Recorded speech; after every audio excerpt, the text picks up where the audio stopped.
the difference between what you want to say and what you are feeling.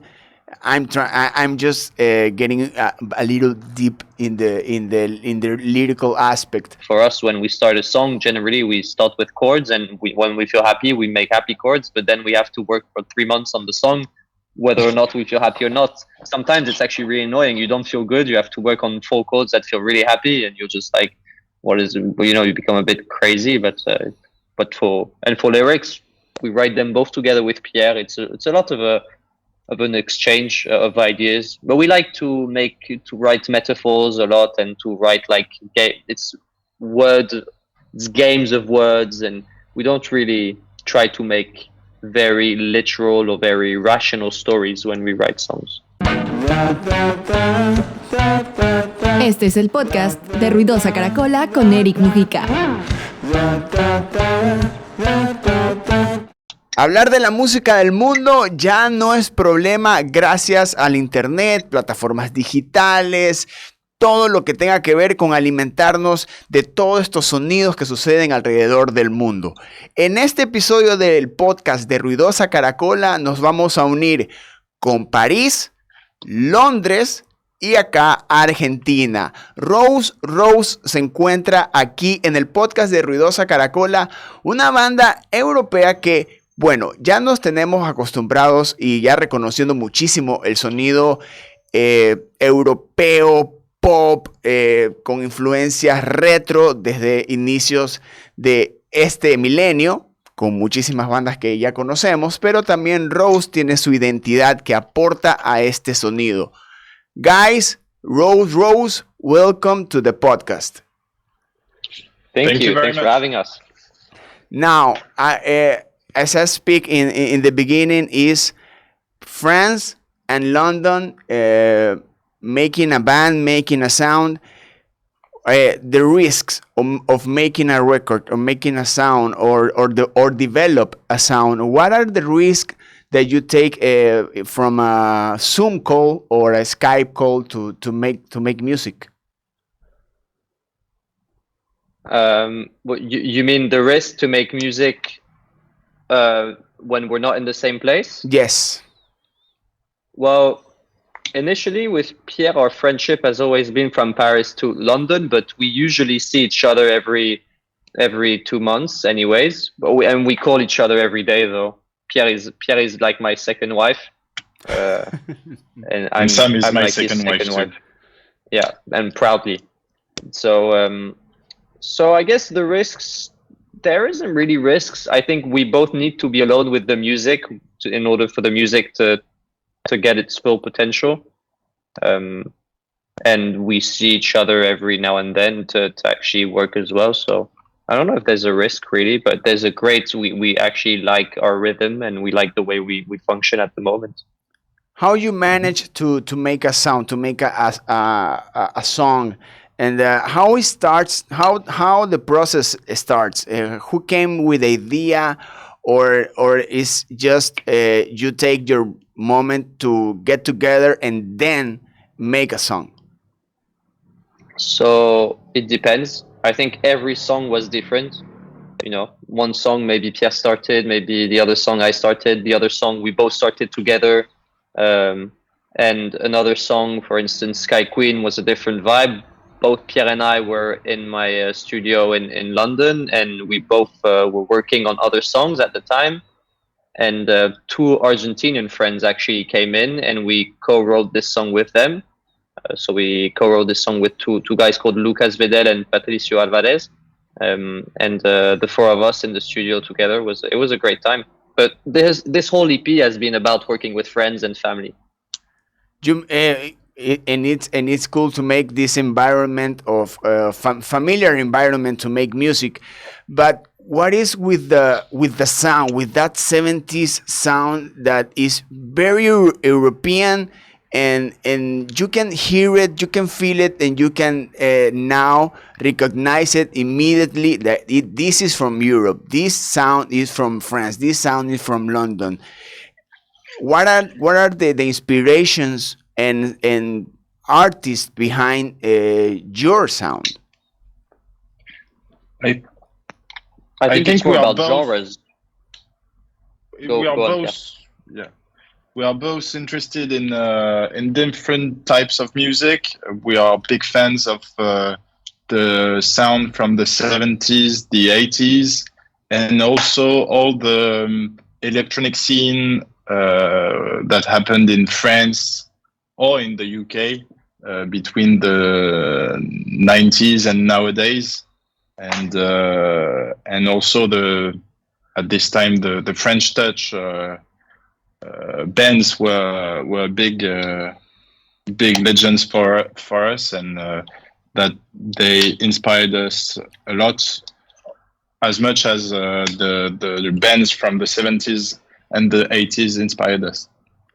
There's no need exactly for a band or for an artist to be influenced by an artist that is from the same genre. Not, you just don't need to hear electronic music to be influential by electronic music. You can also hear rock, you can hear pop, you can hear funk. But in your music is that. I mean, the guitars are so funky that it I think is the element that gives you that 70s mood. And is that work in that way? You took or you hear any kinds of music that can bring something new or brings that trademark to Rose?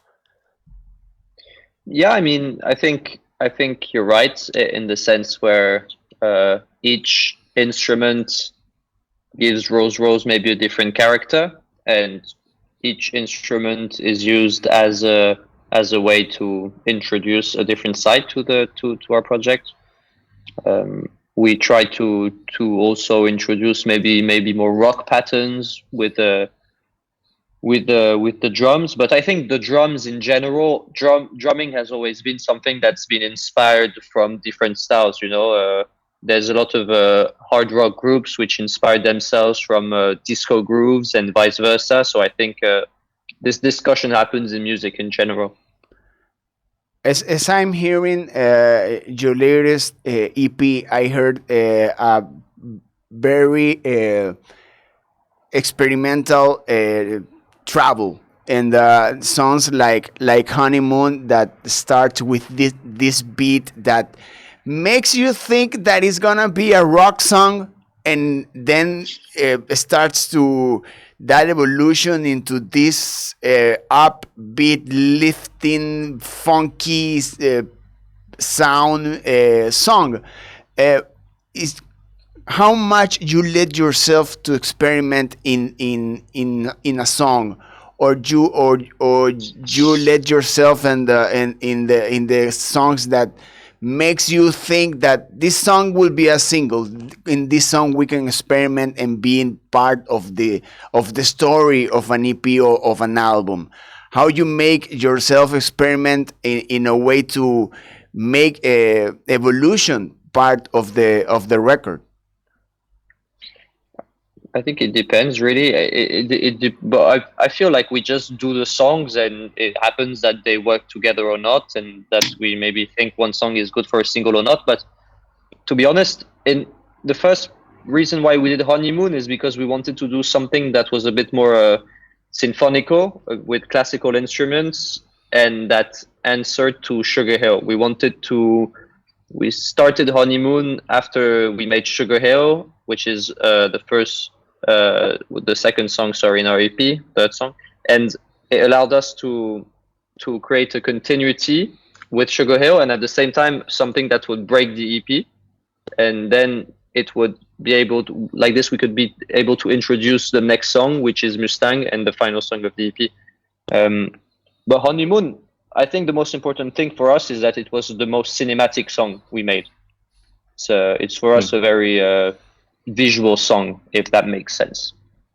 And in terms of creativity, we don't have the only barriers we have is that we both like the song we are making. We don't stop when the beat is different from what we did in the past. The only goal is that we both really enjoy making it. And now Europe in general has its festival season, and Yes. how you make or how you think to make these songs live, because there are elements of not just the beat, and it has guitars, has drums, has bass. How you manage to make these sounds live? We might maybe change that band feeling that we have in the songs and try to introduce a more electronic side to Pierre and I's preference. So we think that it's important to maybe propose two different things: live versus album versions, studio versions. So we are thinking to maybe mix both organic and something a bit more electronic for the live sessions. But I guess that represents how we work as well in the studio. We always try to mix analog and digital together, and it will be the same thing, although it will be in a performance and not in a recording this time. In the studio, what's the way that you make music? Sometimes an artist makes music in order to play it live. In others, make it just the way the songs asks in studio. How you write or record your music in order to be played live, or just the way that the studio version needs to be recorded? We make our songs like the studio. We want our studio song to be the best as possible, and we are not wondering if we can do it just the two of us on stage or 20 of us. And how the production involvement is, because we have the demo version or first the cell version, and then the demo, and then the final version that it came out in platforms and all that stuff. You make a difference, or when you get together to make a music, you have a demo. What's the difference between the demo and the final version? The demo version really sounds like a demo version. The demo version generally is very simple, and it's just, do we like the skeleton first? And then if we like the skeleton, then we will start, building everything around it. But that's the difference, really. We don't really have things that are considered a demo version. I guess it's more a start or beginning version. But it's not really what we would say. We don't really do demo versions, if that makes sense. Or maybe it's the demo versions which we released. We don't know what is a demo for us, at least, because we don't work this way. We don't have usually demo versions is more like musicians that make a song for like half a day, and then they come out of the studio, they have this first version of a song. But we don't work this way, actually. So we don't really know what a demo would be for us. It means that it's very organic in the way that you work your music. Yes, essentially, it's very naive the way we make music, I think, which is good, but it's quite naive. And that naive way to make music is always learning, and that it comes with that arrangement that simply emerged from the nothing and becomes the best part of the song. You are pretty open of the moment when you are writing, and pretty open-minded to what came or what brings when the song takes the room or the studio. Yeah, absolutely. We're very open. I think we're very open. We don't really have we try everything. The real thing is that our projects, when we make music, is like there is maybe 2 hours of like different music and different versions of the song, different arrangements, and then we kind of like choose what we like, how we can fit it together. it's kind of like a little puzzle at the end of the day for us. But yeah, that's how we work. And the way that you work, making a skeleton and then or making this puzzle works, you know when the song is done, or the producer or somebody involved also in the project tells you, okay, now the song is done, let's move to the next one. We don't work with a producer. We are the producers, but no, it's just when one of us thinks it's time to say, okay, it's done, and then he starts to ask the other one, and the other one's like, no, it's not done. Well, yes, it's done. But usually when one thinks like this, it's done. Like, it's very rare. I don't know. What do you think, Pierre? Yeah, the same. We are trying different version of the same song, and in the end, one of us tell the other that it might be the final version, and then we start arranging it to be able to release it as soon as possible. How many versions of a song do you have? But it depends, because there is the different versions of the instrumentals, but then there is the different versions of the lyrics as well, because we record more lyrics than we need, like different parts, and generally we end up with like 60% of what we recorded, of the ideas we had. So there isn't much versions, because it's all like different bits and pieces. So it's just like there is maybe 50 pieces of puzzles, and then there's just like a small puzzle at the end, and this is what we end up sharing with the rest of the world, really. Talking about the lyrics, your music is pretty uplifting, and sometimes as an artist, you want to write the music for the listener, for the fan, for the people that will discover you, and in a way that, okay, Rose is a band that make me uplift, but the difference between what you want to say and what you are feeling, I'm just getting a little deep in the lyrical aspect, but in the way that your music sounds uplifting is in the way that you are feeling. I don't know. I think it's hard to but I think it's hard to finish. That's why I think it's hard to finish a song in the first place, is when you start a song, you feel maybe uplifted or sad or whatever, but then that's not how you feel the rest of the time, I mean, for us, when we start a song, generally we start with chords, and when we feel happy, we make happy chords, but then we have to work for 3 months on the song, whether or not we feel happy or not. Sometimes it's actually really annoying. You don't feel good. You have to work on 4 chords that feel really happy, and you're just like, you become a bit crazy, but for lyrics, we write them both together with Pierre. It's a lot of an exchange of ideas, but we like to write metaphors a lot, and to write it's games of words, and we don't really try to make very literal or very rational stories when we write songs.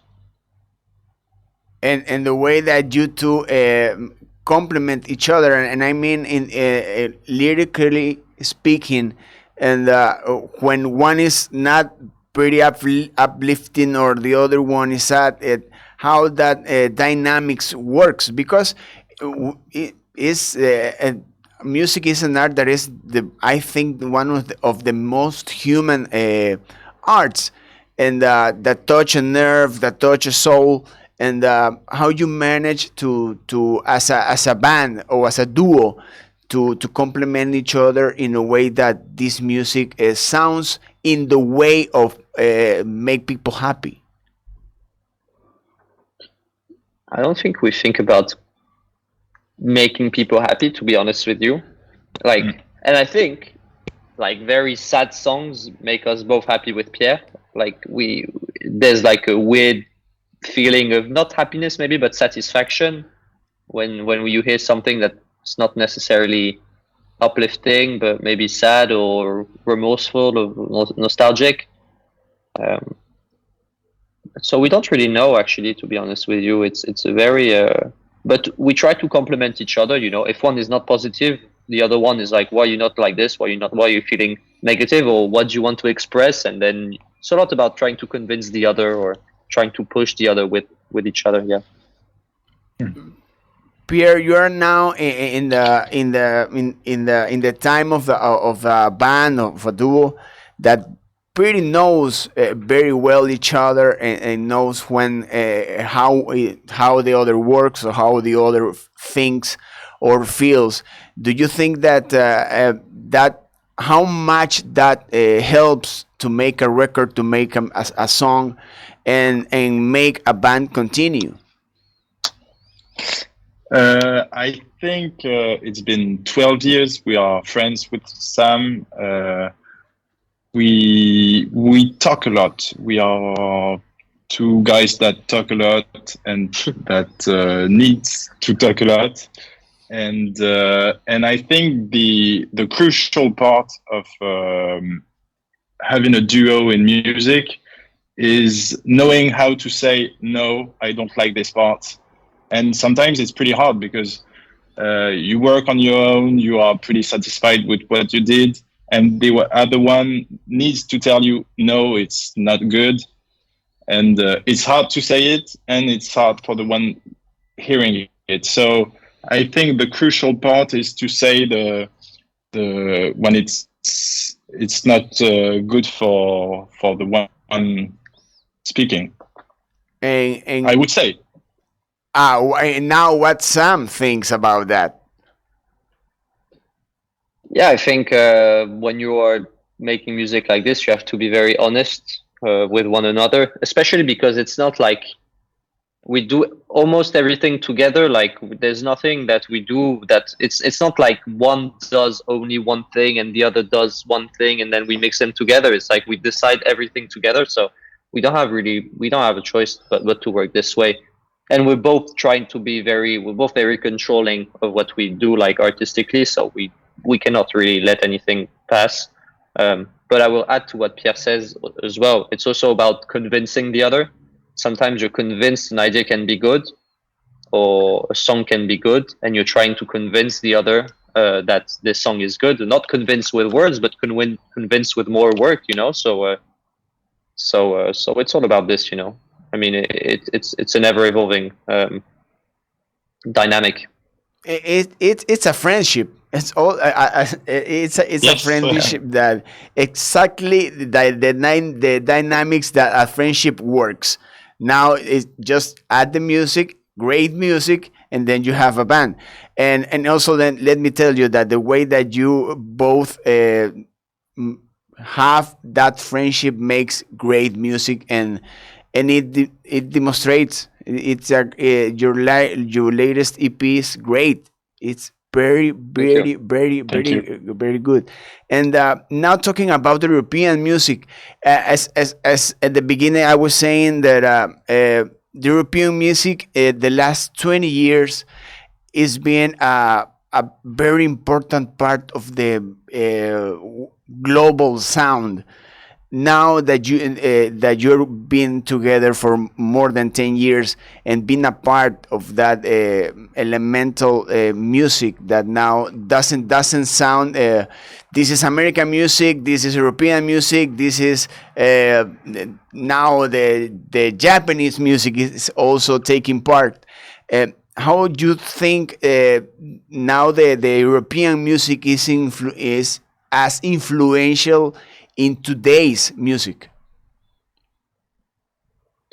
It's very important, but I think what's also interesting is to see how the microsystems in Europe are influencing each other. It used to be that music in England would influence music in France, and then music in France would have like another genre come from that. But we're not very analytical about this. I don't know, Pierre, what you think.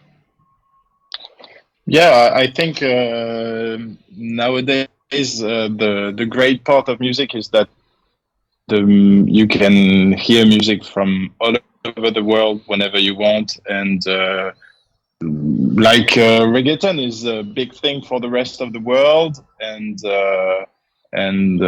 rap music too, and all the exchange between all this type of music are interesting, and I'm looking forward to see what the music will be tomorrow. And yeah. The music that you hear that is not influential in your sound, just the music or the artist that you hear just for fun. What are those? What are those artists that you heard just to be part of the environment of the room, or just to be a listener? I think old music. We listen to a lot of like old music with Pierre, whether it's like just chic Chicago, but also maybe sometimes classical music or like very jazzy music. It happens to us that we just put the radio and we just listen to like stuff that we don't know. We don't really listen to like a precise artist or precise genre of music. Yeah. I mean, But we are all, because Pierre yes. means talks about reggaeton, and I think it's pretty interesting that you mentioned that. Is there any reggaeton artist that you heard or have an idea?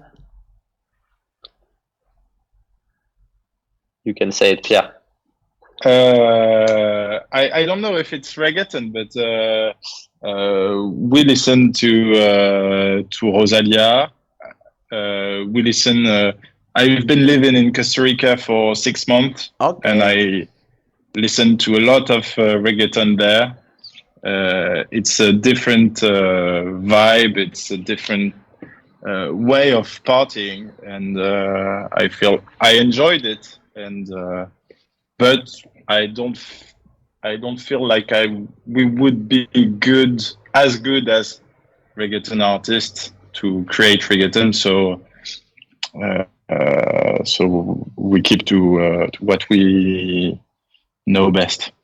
Oh no! I just meant just as a fan of music. What music do you hear, and not in the way that some way it will be influential in your sound. Oh yeah. But for sure, I think Rosalia for us is a great thing that showed us that we can listen to other stuff. Like Pierre and I both listen to very different things, but I think Rosalia is like one thing that is different from what we listen to, which we are very like impressed about, But it's also like other artists, like maybe Kendrick Lamar, etc., which has nothing to do with what we do in terms of music, but at the same time we are huge fans, And also in house music, techno music, hip hop, we listen to some of the other genres, and we are not stubborn about disco electronic music. And disco, techno, electronic music, and is not just music that you can find exactly in your favorite platform. Is music also from the street? Do you use going out, clubbing, and to find new music, new sounds, new artists, in order to that can be influential at the end of the day in a new song or an idea? Yeah, Pierre, you can. Do you wanna? Yeah, we are both. Sam and I are going to different parties and going to different style of parties. Both London and Paris are huge places for music. Nowadays, you can choose between any kind of genres when you go out in London and in Paris. So we are. Yeah, sometimes you are at a party and you listen to a song that you don't know, and it gives you ideas on how to start maybe a song or a specific sound that can be interesting in our music. Yeah, but we are always curious about what's going on in the music, and taking ideas from wherever it comes. And as I'm saying, your new EP is awesome, and it will be great to have you in Argentina. You will be very, very loved here because that sound is, I think it matches. It matches, and it's been a pleasure talking to you guys. It's been a pleasure to hear your new music and have this connection, just to make more the music make more global and more friendly, and the way that unites people, and hope to someday see you live. Thank you. Thanks Thank a lot you for very having much. us. And we hope to be able to come as well in the future, with pleasure. Any last words for the fans, for the community, for anyone? Apart from a big thank you to everybody who's supported us till now, it means a lot to us. I think we put a lot of work with Pierre, and we're really happy that everyone has had a nice time with the EP so far, and we cannot wait to share the rest with you as well. Pierre? Es un placer de estar escuchados en Sudamérica, y con mucho gusto para ir a Argentina o Ecuador.